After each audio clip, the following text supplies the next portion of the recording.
मसीह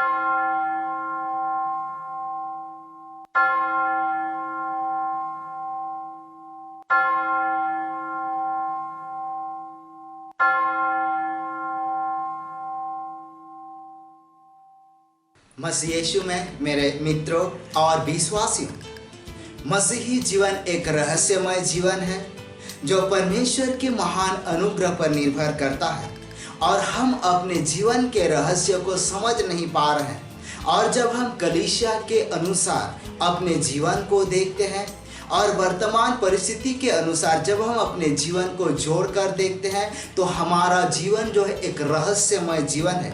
और ये रहस्यमय जीवन हम परमेश्वर की महिमा करते हैं, परमेश्वर की स्तुति करते हैं और परमेश्वर का धन्यवाद भी देते हैं। और इसलिए हमारा जीवन रहस्यमय है क्योंकि हम ऐसे जगत से जुड़े हुए हैं या ऐसे आशीष और वरदान से जुड़े हुए हैं जो हम खुद में नहीं समझ सकते। हमारे पास क्या पावर है, हमारे पास क्या शक्ति है, हमारे पास क्या सामर्थ्य है, इसको भी हम सही रीति से समझ नहीं पाते। परंतु जब हम प्रभु में हैं, जब हम कलीसिया में हैं और जब हम इस मसीही जीवन में आगे बढ़ते हैं तो ये हमारे लिए अद्भुत है, एक आशीष है, एक वरदान है। और जबकि आज हम कलीसिया कैलेंडर के अनुसार, कलीसिया पंजिका के अनुसार आज हम त्रिनितांतीस काल में प्रवेश कर चुके हैं और आज त्रिनितांतीस पर्व है, यानी त्रिएक परमेश्वर का पर्व। क्योंकि आज हम परमेश्वर पिता, पुत्र यीशु मसीह और पवित्र आत्मा, ये तीनों के त्रिएकताओं को हम देख पाते हैं। और ये हमारे जीवन के लिए सौभाग्य का विषय है क्योंकि आज हम इस समय अकेले नहीं हैं, क्योंकि हमारा सृजनहार सृष्टिकर्ता ईश्वर पिता है, साथ ही साथ उद्धारकर्ता हमारा प्रभु यीशु है और इसके बाद सहायक पवित्र आत्मा वो भी हमारे साथ है। और इसीलिए आज हम त्रिएक परमेश्वर का पर्व के रूप में गॉसनर एवेंजेलिकल लूथरन कलीसिया में मनाते हैं। और आज जब हम इस पर्व को मनाने जा रहे हैं और आज जब इस पर्व में शामिल होने जा रहे हैं, ये हमारे जीवन के लिए आशीष का विषय वस्तु है। और ये दिन हमारे जीवन के लिए मंगलमय हो, ये दिन हमारे जीवन के लिए आशीषमय हो और ये दिन हमारे जीवन के लिए उद्धार का दिन होने पाए। क्योंकि आज जब हम वचन में आगे पढ़ेंगे, गॉसनर एवेंजेलिकल लूथरन चर्च के अनुसार, उस कलीसिया के अनुसार आज के लिए जो वचन ठहराया गया, यूहन्ना रचित सुसमाचार अध्याय संख्या 3 और पद संख्या 1 से लेकर 15 तक। और इस वचन में जब हम आगे बढ़ेंगे तो वहाँ पर देखें कि हमारा जो जीवन है एक रहस्यमय जीवन है, हमारा जीवन एक अद्भुत जीवन है, एक गवाही का जीवन है। और इस जीवन को हम जब अपने आप में समझ लेते हैं तो ये हमारे जीवन के लिए बड़े ही आशीष और अनुग्रह का है। और इसीलिए आज जब हम आगे बढ़ेंगे, यहाँ यूहन्ना रचित सुसमाचार अध्याय संख्या 3 और पद संख्या 1 से लेकर 15 तक में यहाँ पर हम वचन में देखें कि यीशु और निकोदेमुस के विषय में बातचीत है। यीशु और निकोदेमुस के बीच में वार्तालाप है, यानी बातचीत चल रहा है। और यहाँ जब हम निकोदेमुस के जीवन को देखेंगे, वो यहूदियों का सरदार था और वो एक पुराना व्यक्ति था, यहूदियों का महासभा सनहेद्रिन का भी सदस्य था। और वो यीशु पर विश्वास करने लगा, यीशु पर भरोसा करने लगा, परंतु वो लोगों के सामने मिल नहीं पा रहा था। और इसीलिए वो चुपके से उसके पास जाता है, यीशु के पास जाता है और उससे मिलता है और उससे बातचीत करता है। और जब बातचीत करता है उसी क्रम में यीशु ने उनको बेहतर और बहुत अच्छे तरीके से समझाया कि परमेश्वर के राज में प्रवेश करना, और परमेश्वर के राज में प्रवेश करना आसान बात नहीं है। परमेश्वर का राज यानी स्वर्ग राज, ये एक ऐसा राज है जिसकी कल्पना मसीही जीवन के लिए आशीष है, जिसकी कल्पना मसीही जीवन के लिए एक अनुग्रह है। और वो तो परमेश्वर यीशु मसीह के द्वारा हमें प्रदान करना चाहता है। और इस विषय में जब हम आगे बढ़ेंगे, यीशु और उनके विचारों को जब देखेंगे, यीशु कहता है कि अगर हम परमेश्वर के राज में प्रवेश करना चाहते हैं, अगर हम स्वर्ग राज में प्रवेश करना चाहते हैं तो हमारा नया जन्म अति आवश्यकता है। नया जन्म के बिना ये नहीं हो सकता। नया जन्म के बिना हम परमेश्वर के राज को देख नहीं सकते। नया जन्म के बिना हम स्वर्ग राज को देख नहीं सकते। और इसलिए यहाँ यूहन्ना और निकोदेमुस के बीच में वार्तालाप हो रहा है। यीशु ने निकोदेमुस से कहा, जब तक नया जन्म ना ले तब तक परमेश्वर के राज को नहीं देख सकोगे। परंतु निकोदेमुस उत्तर देता है और प्रश्न भी पूछता है, क्या एक बूढ़ा मनुष्य जो बूढ़ा हो गया, क्या वो दोबारा अपने माँ के घर में जाएगा और जन्म लेगा? परंतु यीशु ने बिल्कुल ऐसा नहीं कहा। नया जन्म कहने का अर्थ है जल और पवित्र आत्मा के द्वारा नया जन्म, जिसको हम यूहन्ना रचित सुसमाचार अध्याय संख्या 3 और पद संख्या 5 में पाएंगे। यहाँ वचन यूँ लिखा हुआ है, यीशु ने उत्तर दिया, मैं तुझसे सच सच कहता हूँ, जब तक कोई मनुष्य जल और आत्मा से ना जन्मे तो वह परमेश्वर के राज में प्रवेश नहीं कर सकता। क्योंकि जो शरीर से जन्मा है वो शरीर है, और जो आत्मा से जन्मा है वो आत्मा है। और इसलिए नए सिरे से जन्म, जो शरीर से जन्मा वो शरीर है, और जो आत्मा से जन्मा वो आत्मा है। क्योंकि हम जगतीय मनुष्य शरीर के अनुसार जन्म लेते हैं, परंतु परमेश्वर यीशु मसीह के द्वारा चाहता कि हमारा नया जन्म हो, आत्मा के द्वारा जन्म हो, जल के द्वारा जन्म हो। और ये तो हम यीशु मसीह के रहते हुए जब यीशु मसीह के नाम से बपतिस्मा लेते हैं, जल का बपतिस्मा लेते हैं, और उससे हमारा नया जन्म होता है। यीशु पर विश्वास करते हैं, यीशु पर भरोसा करते हैं, और हम बपतिस्मा लेते हैं जल के द्वारा, वो एक नया जन्म है। और यीशु में हम मर जाते हैं और यीशु में जी जाते हैं। अर्थात हम कह सकते हैं कि जो पाप है, जो बुराई है, जो गुनाह है, उसमें मर जाते हैं और यीशु में नए रूप से जीते, नए जन्म लेते हैं। और यही हमारा नया जन्म है। और इसीलिए इसके साथ पवित्र आत्मा का विषय, पवित्र आत्मा के द्वारा जन्म, क्योंकि इन विषय में भी हम अपने जीवन में देख सकेंगे। प्रेरित 5 से आगे हम पढ़ेंगे तो यहाँ वचन यूँ कहता है, क्योंकि यूहन्ना ने तो पानी में बपतिस्मा दिया, परंतु थोड़े दिनों के बाद तुम पवित्र आत्मा से बपतिस्मा पाओगे। यह परमेश्वर का जीवित वचन है। प्रेरित 1:5 में वचन कहता है, क्योंकि यूहन्ना ने तो पानी से बपतिस्मा दिया, परंतु थोड़े दिन के बाद तुम पवित्र आत्मा से बपतिस्मा पाओगे। और यही बपतिस्मा, जल के द्वारा बपतिस्मा, पवित्र आत्मा के द्वारा बपतिस्मा जब हम ले लेते हैं तो एक नया जन्म पाते हैं, पवित्र आत्मा का अभिषेक पाते हैं, और इसके द्वारा हम परमेश्वर के राज के भागी हो जाते हैं। हम परमेश्वर के राज में प्रवेश कर जाते हैं और परमेश्वर के राज में शामिल हो जाते हैं। परंतु केवल बपतिस्मा ले लेना और इसके बाद हम समझेंगे कि परमेश्वर के राज में हम प्रवेश कर चुके हैं, परंतु यह यीशु के शिक्षा को मानना है, पवित्र आत्मा के अगुवाई में चलना है, परमेश्वर पिता के आज्ञाओं को मानना है। और जब हम ऐसा करेंगे तो हमारा जीवन सफल हो जाएगा, हमारा जीवन में अनुग्रह ही अनुग्रह होगा।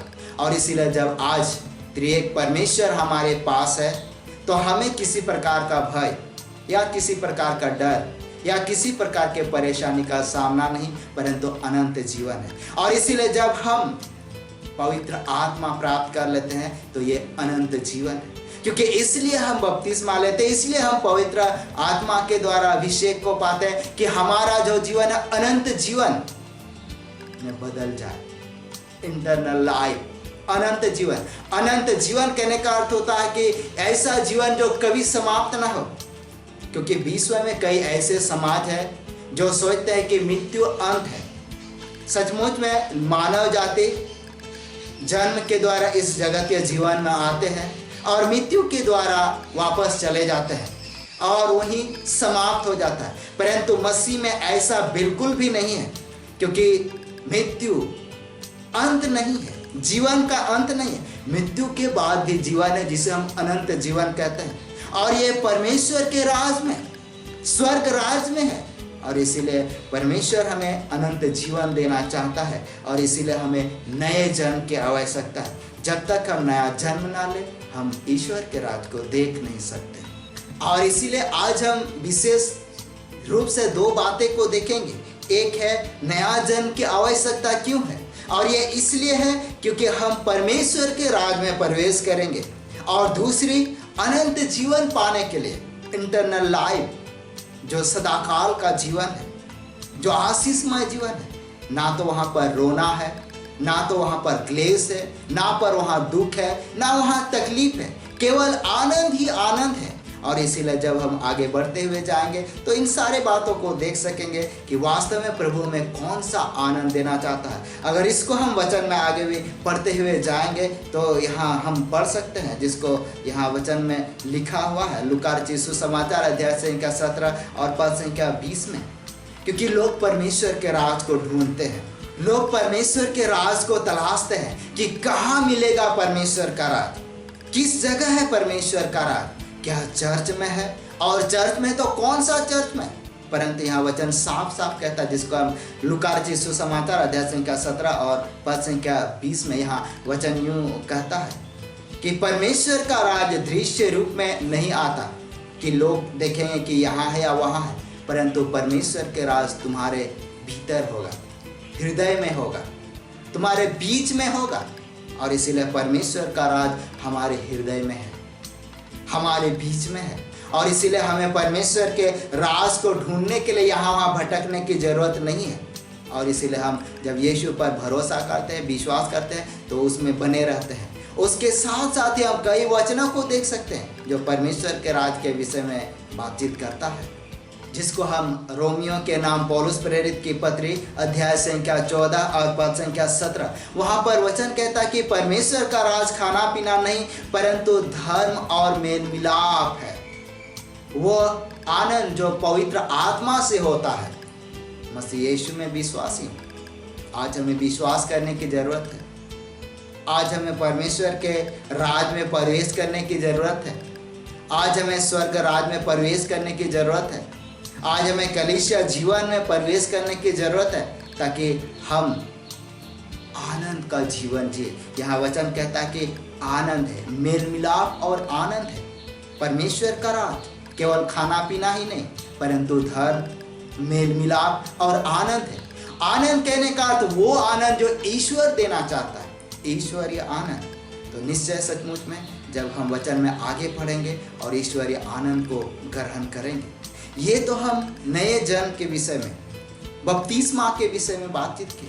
साथ ही साथ अगर आज हम अपने जीवन में आगे बढ़ेंगे तो कई सारे वचन हमारे इर्द गिर्द हैं, उसे भी हमें समझने की आवश्यकता है। क्योंकि आज जब हम अपने जीवन को देखते हैं, विश्व को देखते हैं, और हम 5 जून को जो विश्व पर्यावरण दिवस, और ये सचमुच में हम मसीह विश्वासी होकर मनाना चाहिए, क्योंकि ये मसीही जीवन के लिए हिदायत है। पर्यावरण की रक्षा, पर्यावरण को सुरक्षा देना, ये हिदायत है, जिसको हम उत्पत्ति की पुस्तक अध्याय संख्या 2 और पद संख्या 15 में पाएंगे। यहाँ वचन यूँ लिखा हुआ, तब यहोवा परमेश्वर ने आदम को लेकर आदम की वाटिका में रख दिया कि वह उसमें काम करे और उसकी रक्षा करे। आदम की वाटिका में परमेश्वर ने आदम को रख दिया, और इसलिए रख दिया ताकि उसमें वो काम करे और उस वाटिका की रक्षा करे। और वाटिका के अंदर पेड़ पौधे, जीव जंतु, सारे चीज मौजूद थे, और उनकी देखभाल करना था, उनकी रक्षा करना था, उनकी सुरक्षा करना था। और आज जब हम जगतीय जीवन में विश्व पर्यावरण दिवस मनाते हैं, इसलिए ये हमारे लिए अहम रोल है, क्योंकि सृष्टि में सबसे बुद्धिमान तो मानव ही है, मनुष्य ही है जो सबसे बुद्धिमान है। इसलिए उनका जिम्मेदारी है कि वे विश्व की सुरक्षा के लिए, विश्व के पर्यावरण और प्राकृतिक की सुरक्षा के लिए योगदान दे, और कलीसिया जीवन में आगे बढ़ते हुए ईश्वरीय आशीष अनुग्रह को रिसीव करते हुए, ग्रहण करते हुए आगे बढ़ने पाए। आज कई लोग हैं जो प्रभु को तलाशते हैं, आज कई लोग हैं जो प्रभु को ढूंढते हैं, परंतु प्रभु कहता कि मैं तुम्हारे पास आता हूँ। और ये आशीष तो हम विश्वासियों के लिए है। तो निश्चय आज इस वचन के माध्यम से हम हर एक के जीवन पर आशीष होगा, अनुग्रह होगा। और जिस प्रकार यहाँ नया जन्म के विषय में बातचीत करते हैं, जब तक जल और पवित्र आत्मा के द्वारा नया जीवन नहीं होगा, तब तक हम परमेश्वर के राज में प्रवेश नहीं कर सकते। इसलिए अनुग्रह का समय है।